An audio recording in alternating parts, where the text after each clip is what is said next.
Welcome to the Polish Business Podcast. I'm Bart, and here we explore the stories of entrepreneurs like you building successful businesses. Expect short, sharp interviews packed with insights and inspiration to fuel your business journey. Let's get started. Hello, good afternoon, good morning, everyone, and thank you very much for joining us at next episode. Every successful business has a story, and at the Polish Business Podcast, we go beyond the brand to meet the person behind it. My name is Bart, and I invite guests for a short 20 minutes interview to inspire the business. And today, I'd like to welcome Alex Landowski, serial entrepreneur, now YouTuber, from homeless to 12 million pounds plus six-figure exit. Follow for post entrepreneurship mindset growth. Alex, loads of things to take. Welcome to the show. Hi, Bart. Thank you so much, everyone. Hello. I'm really happy to be here. Thank you. So the podcast is all about really inspiration and stories. Some of our listeners know your story, but we're going to dive deep into it. The main subject is how 1 million feels like. I think when I asked many of our members and community, they always aspire to some kind of goal. You know, one of the goals is obviously some kind of exit with the business and money, and that money can buy the time, and that time can, buy other things. So tell us the first question for you. So when you sold that business, how do you feel with that, 1 million, my 1 million plus? It feels great. It's kind of unreal feeling. It's like before getting to any serious money, you imagining what it's going to be like, and then you get there step by step. It doesn't happen overnight. It doesn't happen at once at all. It's like once you get a better car, then you move maybe to a slightly better house, then you go for a better holiday, you stay a bit longer, you have better hotel, and then eventually you getting to a place where it's like more money doesn't necessarily make any difference in the quality of your life. But mentally, as an entrepreneur and somebody who's coming from I'm from normal family back in Poland. I came here with dad and I had to, work my way up. Mentally, it's a huge achievement. It's a very big, it's a relief because I'm a very competitive person. And when I get myself on to get something, I'm fixated. I'm almost obsessive to make it happen. And until that happens, I can't rest properly. I can't switch off. It has to happen, or I'll have to fail trying. So when you get there, when you get that point or whatever, that money or goal you achieved, it's a relief for me. That is okay, now I can rest. I've done it. And then I move on to the next thing immediately. So tell us, let's go to mechanics, because lots of people will wonder. So do you remember the moment? Is it so when you do the exit, obviously there are different terms and different conditions. So let's not dive into it. But the moment, so did you get the transfer of the first part of the money, or was the day, weekend, or maybe, the solicitor phone you up and say, hey, Alex, all done, this is your check. What was mechanics of this? It was transferred in different tranches, right? In installments, and it took time. So it wasn't that one-off lottery kind of feeling, right? Scratching, yeah, look at this, and it took a long, long time to get there. Like I said, so, lawyers, solicitors involved, all the legals. Prior to that, there was a 2 years journey, very painful journey to actually lead to this point where I was finally free. So I never felt this initial. I never had this feeling about this is the bunch of money and this is it. And it just came in one day in the morning, but it was kind of increasing and over time, stretching the time, I got my money and I was sort of okay, now I'm free. I can leave that previous life, which was amazing. I built it all myself, but it was very difficult mentally, very, for myself, for my family. So I was happy to actually leave it behind. And I think this is a journey, isn't it? So everyone's got own journey, and I don't think that the exit for everyone is maybe a good idea for different reasons.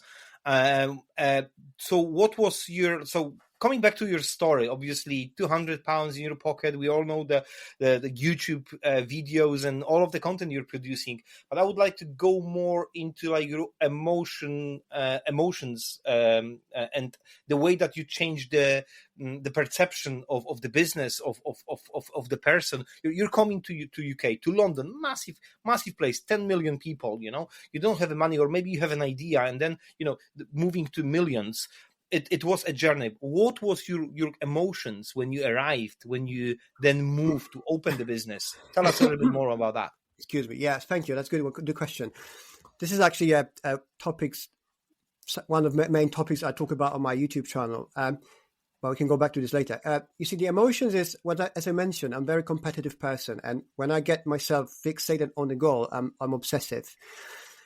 Coming to the UK, I could barely speak English. So that was my first thing. My first feeling was like, I can't express myself. I sound like an idiot. How do I fix that? And as you probably know yourself, it takes a lot of commitment and embarrassment and going out there, making yourself fool in order to learn English. And you can't learn from sitting at home. You have to go there and speak to people. So this, that start as an immigrant allowed me to actually adjust myself to culture and the country. And as I started, getting better with my language, I started working as a bicycle courier in London for 3 years. So that was a time when I was working on getting better with my language. Eventually, 3 years on payslip. 3 years on payslip. Yeah. 3 years. I was actually a self-employed, gig economy, a bicycle courier. And that allowed me to, so I started from the very bottom, very dirty job, like nobody respects you. Because of that, I became very strong mentally. Like it couldn't get any worse, pretty much, right? So then I started getting better in everything. Because if you're at the bottom, it's easy to get better in everything because everything is better than what you're doing right now. And another topic I always talk about my channel is like, because I really appreciate what I was given from the UK, from people, British people and country. And I also just allow, there's plenty of opportunities, but there were people, British people, natives who believed in me. They saw something in me and they allowed me to progress. Like one of my ex-bosses who, employed me from Korea and moved to the office. He gave me a chance. And I never forget him saying it like, we're going to start from the bottom, Alex, but he can see something in me. And we're still friends to this day. So it was definitely hard. Every immigrant knows this. It goes for it. But my thing is, I wasn't just staying in that place. For me, that was just temporary. My thing was something else, something more. So I wanted to build my confidence, build myself, my character, in order to just not feel, inferior as an immigrant. Because we have this feeling, I always feel like, oh no, I'm not good enough. Or once you got a job, good job, then you feel you should stay there forever because you should be grateful and all that. Like, no, I was like, that's it. I'm fine for that, but I'm moving, further. I want more. So confidence, big thing. I think that's something that not only our community, but many communities they definitely work on. Why you was so hungry for that? Is it the way that you were raised, that you think, or maybe so what's your story in Poland, back in Poland? Like maybe that was a little bit more the way that your parents raised you. Give us a little bit of breakdown. Yeah, so I mean, my parents were just normal, middle class family in Poland. My mum was a teacher. My father was working for the government and some office job. So we had enough money to just get by, but it was just normal family, like twice a year holiday, normal house, right? But I had, when I was at university in Poland, I opened a business. I got a grant from EU in Poland, and I opened my first business, which was a streetwear shop. So I started selling clothes, really, like fancy clothes, right? Nikes and all that. I would go to Berlin, buy clothes myself, bring it back to Poznan, and start selling it. And then I opened a shop with the government money. And that business grew to something really quite big. And I was very young, so I quit my uni and I focused on that business. And business got so big that I kind of wasn't ready for it. And I blew it all off. So that was my first bankruptcy. So I had to come to England to pay back some debts, right? So I was... This is the key.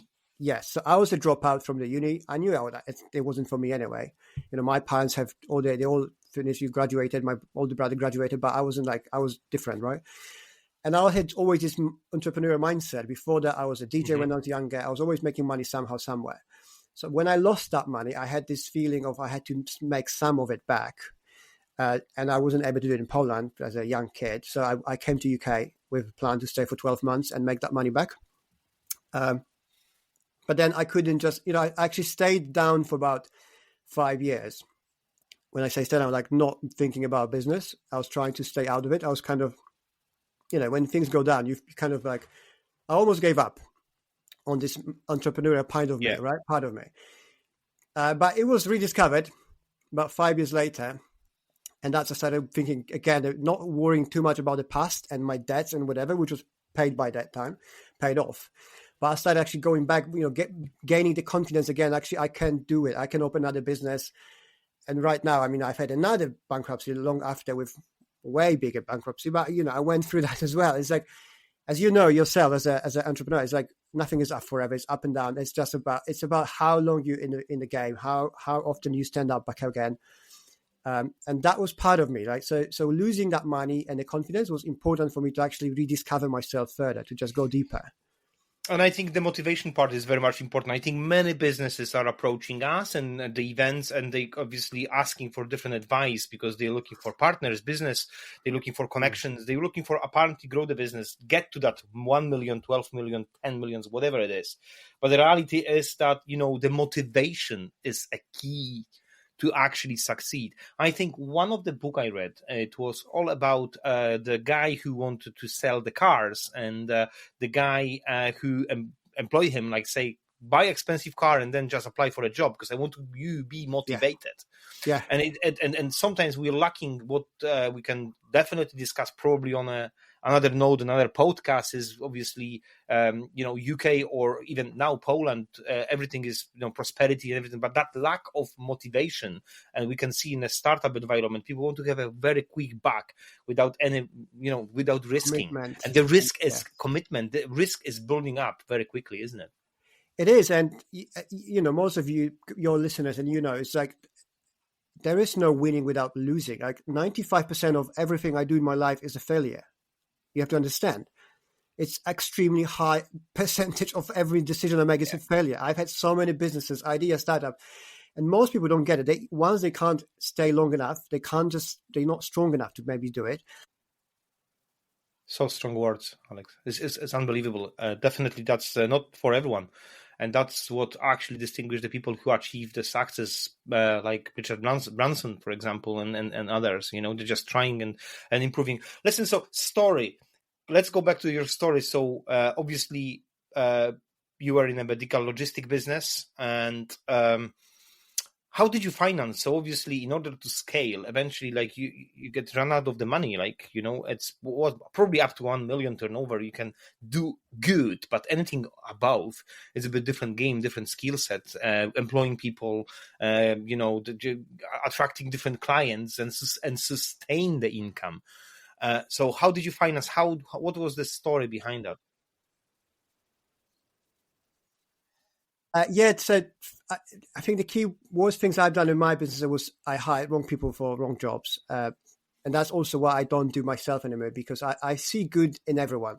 So I feel like, hey, you want to do business with me? Let's go. And everybody, for me, everybody is going to do great. Is going to try their best, right? And then that's how I trust people. And then you hire somebody, you pay them really good money, and then you're getting disappointed because like what you're paying for is not what you're getting in return. And then, I ended up being sued by people based on some face racial discrimination claims, which eventually I had to defend myself, which I won it. But because I was too good, too nice for like just trying to be friendly with people. And that was the biggest mistake. And when the business is big, you don't want to do that. And I see this founders and business doing over and over. It's not family. It's not your friends. It's a business. And these are employees and your employer. And it has to stay this way. I've made a mistake of keeping it too close, too open, too friendly. And it came back to bite me really bad. I lost lots of money on this. Like I said, I went through tribunals, lots of dramas and stress because I could not stay, be just strict enough, I suppose. That's why I don't want to be running big businesses because it's not who I am. I want to either work with a small team of people I can actually trust and we can have fun working together, or work by myself. Oh, this is many businesses are exactly the same. Hiring people. What's the acronym? Is hiring hire slow, remove fast. Yes, exactly. Fire fast. Exactly that, and it's probably that is the I've done and the exact sometimes opposite. I've done the exact opposite. Hire it's quick, exactly the and then opposite. keep Fire those fast. people forever milking me for like, you know. And sometimes it's like we are born as individuals and nobody told us exactly what to do. There Yeah. is no easy playbook to actually say this is who you are. And also, you're authentic. You were authentic. So that is the lesson that is invaluable. So moving on, we've got a few minutes, so a few more questions. So like, when you decided to say yes, I sell, you've got opportunity. Obviously there was some time to get to the point. At that time, did you plan to, what you're gonna do after? No. Or you were so tired and I was say like, so you know tired, what, let's but I sell it was and see so what tired. I happens. just wanted to run. As I said, want to run. It was time for me to just have some break because I was relentlessly working on that few businesses for like 5 years with very few, little breaks. And going through all these things I've been talking about and, all the ups and downs of business, I wanted to have some break. So I did have about a month time off when I was just completely switched off. But then my brain kicks in again. It's like, okay, what to do next? Where's the next business opportunity? What should I do next? So I started building new brands, new businesses. Most of them did not work out. I started working with other companies, advising startups and health companies in the UK. So sort of selling my time, trying how it works. I didn't like it completely as well. So I've done it a few times. I don't think it's my thing. And now I settled down as a YouTuber. And this is actually something I've discovered as a new passion and something which is I'm building business around. It's not just me talking to camera. I have all plans. I have all brand around it already in the making. I built a channel for 3,000 subscribers. I monetized the channel. So it's going great. And it makes me feel again alive. Like, this feeling when you're younger and you want to start a business. That's the feeling I was looking for the last year. I couldn't find it. So I was getting a little bit desperate. What should I do? Maybe I'm not good enough. Maybe there was just luck. All sort of had all doubts and destructive thoughts in my head. And YouTube allowed me to just find it path again. I feel like it's like I'm waking up like a happy like a teenager. Like, hey, I can't wait to just see what happens next. And this is a bit key of success, is if you feel that you want to do it, you just each repeat like, I'll wake up at 4 a.m. just to see, just to do this, just record, just go. That's amazing. YouTube channel is the next thing, and obviously we're gonna link everything into the into the channel. But tell us a little bit about what is your ask? Who are you looking for amongst the people who will listen? Okay, so actually, the core brand of what's coming next it's related to YouTube. I kind of call it like what they call the YCon, that company advising startups. What is it called? Y, not contributor. Y.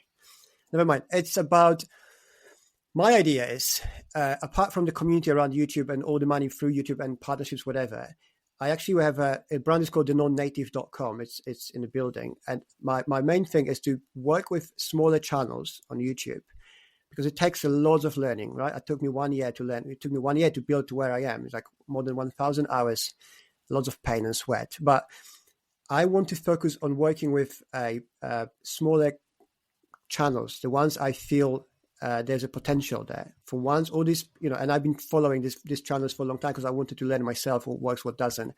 All the creators who are stuck in, 300, 400, 500 subscribers and they can't get past to the monetization level and what's next. And where I'm actually going to add on lots of value is, because you've got lots of people talking about YouTube, how to grow YouTube, thumbnail, title, all that, right? It's all over the place. But working with startups myself, with different brands, building my own startups, I realized there's a very few people who actually understand business development, business, basics of a business. And my YouTube works because I treat it as a startup. So I talk about what I want to, but I also look for, what people want to listen to, what they want me to talk about, not about just me. People make a mistake of sitting in front of camera, talking to themselves, thinking there's other people willing to listen to it. That's not the case. That's like a business, it's like demand and supply, right? And this is exactly the same with YouTube. You need to find your supply, demand, and then supply. And I want to work with small creators, help them build business around their channels, grow it up, and then probably share revenue or something in return. So I want to have this network of smaller YouTube channels, which I will be curating and working with and giving like kind of mentoring as a business person, not just YouTuber. That's a big one for me. So if anyone watching us is a small YouTuber, wants to learn about YouTube and actual business around it, how to add product services, not just the AdSense, because AdSense is just a small part of the whole journey for YouTube. That's the smallest one. Yeah. Then I'd love to talk to these kind of people. I'm probably going to launch this brand this month with the offering and everything, but that's the people I'd love to talk to. Alex, wonderful. Like, obviously, this is podcast is a great idea for accountability. So we're gonna have a conversation in a year time to actually check in on you. And this is why I like recording podcasts and keeping alive. But let's help Alex to source. There's gonna be links under articles under YouTube and anything that we of course. If anyone's interested, I'm speaking in English on my channel. There's most of my audience is natives, English people listening. So. If you might find it interesting, and it's for free, so you can just subscribe and watch me, right? And that company is looking for that name is called Y Combinator, right? There you go. So it's like, it's one of the biggest companies in the UK in the world, working with potential startups, offering them advisory funds and everything. And these are the companies, like OpenAI and everything. They're coming from this. And ladies and gentlemen, Alex Landowski, and that was a podcast. What £1 million feels like. Alex, thank you very much. Welcome to the Polish Business Podcast. I'm Bart, and here we explore the stories of entrepreneurs like you building successful businesses. Expect short, sharp interviews packed with insights and inspiration to fuel your business journey. Let's get started.